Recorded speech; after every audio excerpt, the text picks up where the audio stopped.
Alors maintenant qu'on a vu quels étaient les caractères généraux de la règle de droit, on va voir quel est son caractère spécifique, ce qui fait qu'elle se distingue des autres règles de la vie en société. Déjà, il faut préciser que la règle de droit est obligatoire.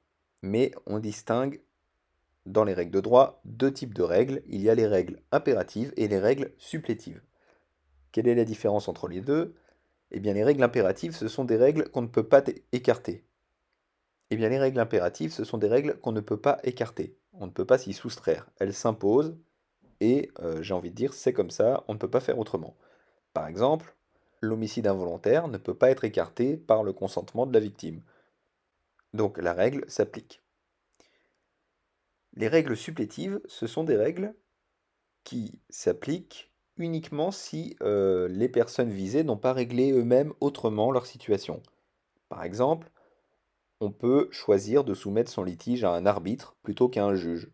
En l'occurrence, voilà, la règle qui s'applique par principe, eh bien, c'est que le litige doit être tranché par un juge, mais si vous décidez de soumettre votre litige à un arbitre, alors, eh bien, la règle qui dit que le juge doit trancher le litige ne s'applique pas puisque vous avez fait appel à un arbitre. Vous avez choisi de régler votre conflit autrement. Un autre exemple, euh, concernant le mariage, il y a un régime matrimonial de base, on va le voir dans le droit civil français, mais si vous choisissez de faire un contrat de mariage, alors vous pouvez opter pour un autre régime matrimonial qui n'est pas celui qui s'appliquera automatiquement si vous ne décidez pas de faire un contrat de mariage.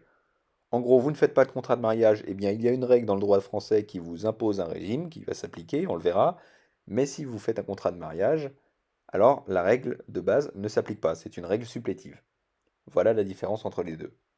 Donc la règle de droit, elle est obligatoire, ça on vient de le voir, mais ce qui fait surtout sa spécificité, ce qui est son caractère spécifique, c'est qu'elle est sanctionnée par l'État.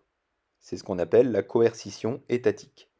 Voilà, donc elle est sanctionnée, mais pas par n'importe qui, hein, on ne peut pas faire justice soi-même. Elle est sanctionnée par l'autorité publique, la force publique, donc par l'État indirectement. Et il existe principalement trois types de sanctions, puisque des sanctions, on va le voir tout de suite, c'est pas forcément prison, etc. Une sanction, ça peut prendre des formes diverses. En règle générale, par sanction, on entend le fait d'obtenir réparation. Voilà. Donc, les sanctions qui existent dans le droit français, il y en a principalement trois types. Premièrement, il y a l'exécution. Alors, pas l'exécution au sens qu'on a pu le connaître il y a des années en arrière, avec la guillotine, etc. On est bien d'accord. Je parle d'exécution de la règle. Voilà. Par exemple, l'application de la règle par le juge qui tranche le procès. C'est l'exemple typique. Un juge applique la règle, voilà, il impose que la règle soit exécutée. Ou encore le créancier qui fait saisir les biens du débiteur pour obtenir le paiement de sa dette. C'est une exécution aussi. Deuxième type de sanction, la réparation. Par exemple, l'annulité d'un contrat qui a été conclu en violation d'une règle. Voilà, on répare le préjudice en annulant purement et simplement un contrat parce qu'il a été conclu en violant une règle. Bon, il y a aussi, autre exemple, les dommages-intérêts.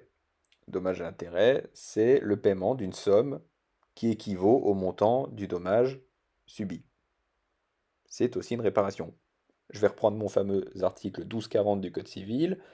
Avec mon voisin qui me casse ma voiture, bon, eh bien, il peut, pour réparer ce préjudice, me verser des dommages-intérêts. Donc une somme d'argent pour réparer ma voiture. Et enfin, le troisième type de sanction, le plus connu, c'est la punition. Alors la punition, ça relève essentiellement du droit pénal.